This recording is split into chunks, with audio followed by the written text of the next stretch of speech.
I love it, dude.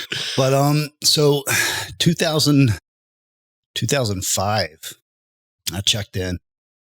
And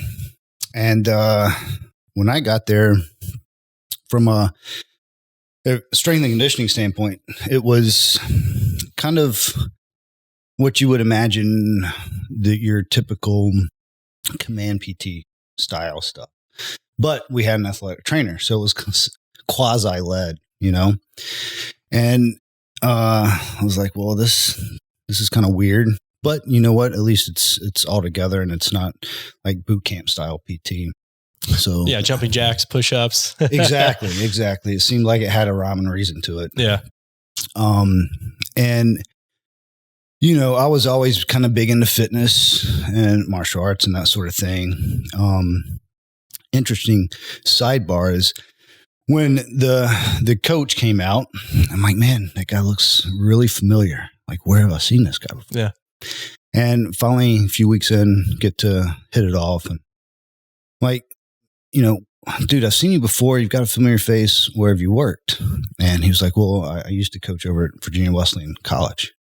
I'm like, oh yeah, I went there, you know, back in the day, before I entered the military. And he's like, yeah, I think I'm like, no, you don't. Cause I was the guy pissed off when you'd shut down the gym to bring all the like soccer players in. Yeah. You know? But anyway, we kicked it off pretty well after that. And then I just became a little bit more intrigued as to how he landed that position, and then what education, you know, he had to fill that spot. And right. Because you can have all these people, obviously, like a lot of guys in our community, they love working out, and they get out and they just like, I just want to help people and get yoked and get them yoked. Yeah. But I think a lot of times they don't know that there's certifications, you have to be qualified. Yeah. There's so much more to it than just, hey, let's get a sweat on. There really is. And I think that's kind of, you know, it's 50-50, I think, with the influx of information that's out there now. Like you have that half that, you know, oh man, all we got to do is sweat kind of deal. But then you are getting to see that other half of there's a method, and there's a very strategic mindset when you want to truly progress, you know, and whether it's athletics or just, you know, that personal feat. And that's important. But, yeah, I'm sure we can go down a rabbit hole as far as the ease and access of information constantly being bombarded on what you see on Instagram, on whatever the hell it is. And you're like, I'm going to listen to this. And people try it and they're like, well, that was hocus pocus. Right. You know what I mean? Yeah. If they even try it, who knows? Deal with that constantly. Again, there's always pros and cons, but that kind of started my journey from an education standpoint to, you know, finishing my degree, going on to my master's, looking at different certifications, all kind of while I was still in. Okay. Which was convenient, right? Yeah. Because I was able to, you know, it was a group of guys that, oh man, let's follow Travis. Like, so I got to kind of design and play around, experiment with all that I was learning. And, you know, built some savages. I mean, you know, that's where it's at. Pretty cool.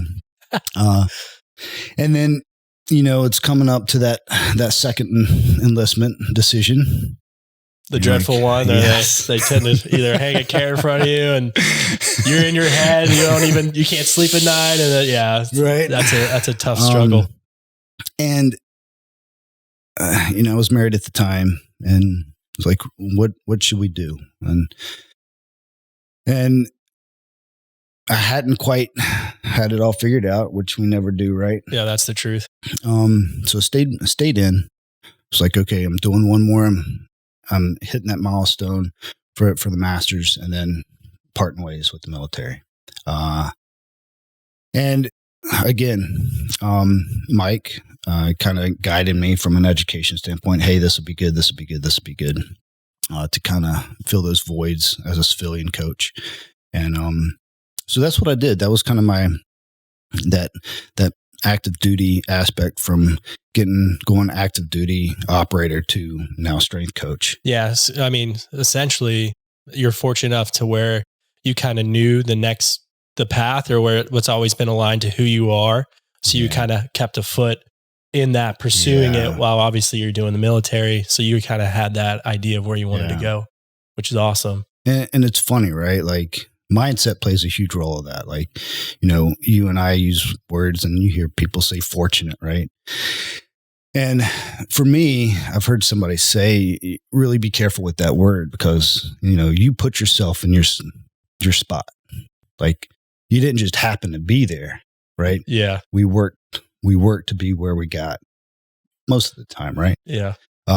So yes, I can say it was fortunate to have him and have that guidance, but man, give ourselves the credit that. Yeah. At the end of the day, it's not like you magically get a certification or you magically end up on the plane. You got to train, you put in the hours. Yeah. It's definitely in the moment, I'm sure. So I think it's a good mindset to take away from those life experiences as well. As we grow. You keep building on those wins too. Cause like I did that. Guess what else I can do? Yeah. Oh, guess what else I can do? And you just keep killing it essentially. Yeah. And I mean, I'm definitely grateful and appreciative, that I've had those opportunities, but they were definitely made,